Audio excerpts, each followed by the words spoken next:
মাঝে মধ্যে রাতে উঠে আল্লাহর সামনে দণ্ডায়মান হন। মাঝে মধ্যে যদি তাহাজ্জুদ করার অভ্যাস নাও থাকে, মাঝে মধ্যে মধ্যরাতে আপনার 1/3 যখন যাবে আপনি আল্লাহর সামনে একটু দণ্ডায়মান হন। মাঝে মধ্যে তাহাজ্জুদ পড়েন। নিজের প্রতি অনুশোচনা, নিজের যে কৃতকর্মের যে আপনার অনুশোচনা দরকার, তওবা দরকার, ইস্তেগফার দরকার, তাজকিয়া নফস দরকার, আত্মার পরিশুদ্ধি দরকার, সেটার জন্য আপনি রাতের বেলা ওঠেন। তাহাজ্জুদ এমন এক আপনার আশ্চর্যজনক ইবাদত, সুবহানাল্লাহ, নফল ইবাদতের মধ্যে শ্রেষ্ঠ ইবাদত, যার মধ্যে লোক দেখানো কোনো রিয়া থাকে না, কোনো বান্দা দেখুক কোনো কিছু থাকে না। একেবারে এমন রাতে আপনি উঠলেন, স্ত্রী পুত্র সবাই ঘুমিয়ে আছে, আপনি উঠলেন, ওয়াসজুদ ওয়াক্তারিব, আল্লাহর সামনে আপনি কী করলেন? দণ্ডায়মান হলেন, আল্লাহর সেজদায় অবনত হয়ে গেলেন, ক্ষমা তওবা ইস্তেগফারের মধ্য দিয়ে, এবং কি আপনি আল্লাহর নৈকট্য হাসিল করলেন। আল্লাহু আকবার, আল্লাহর কুরবাত হাসিল করলেন, নৈকট্য হাসিল করলেন। আল্লাহ বলছেন ওয়াসজুদ ওয়াক্তারিব, তুমি আমার সেজদা করো এবং কি আমার নৈকট্য হাসিল করো। আল্লাহু আকবার।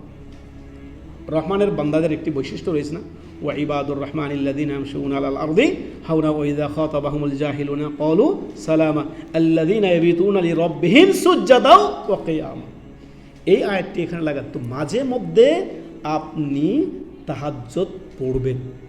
রাতে যখন একবার নিস্তব্ধ রাত, স্ত্রী পুত্র সবাই ঘুমিয়ে আছে, আপনি একটু উঠবেন, উঠে সুন্দর করে অজু করবেন, সুন্দর করে অজু করে তওবা ইস্তেগফার করবেন, তওবা ইস্তেগফার করে আস্তে ধীরে আপনি নামাজের মুসল্লা দাঁড়াবেন। দুনিয়ায় সবাই ঘুমিয়ে আছে, নিবিড় রবের সামনে আপনি দাঁড়িয়ে যান, দণ্ডায়মান হয়ে যান। ইহসানের দুটি স্তর। একটি স্তর হচ্ছে আপনি এমনভাবে রবের ইবাদত করেন যেন আপনি আল্লাহকে আপনি দেখছেন। যদি আল্লাহকে আপনি না দেখেন, অবশ্যই রব্বুল ইজ্জত আপনাকে সবসময় দেখছেন। সেই কথা মনে রেখে আপনি কি করেন?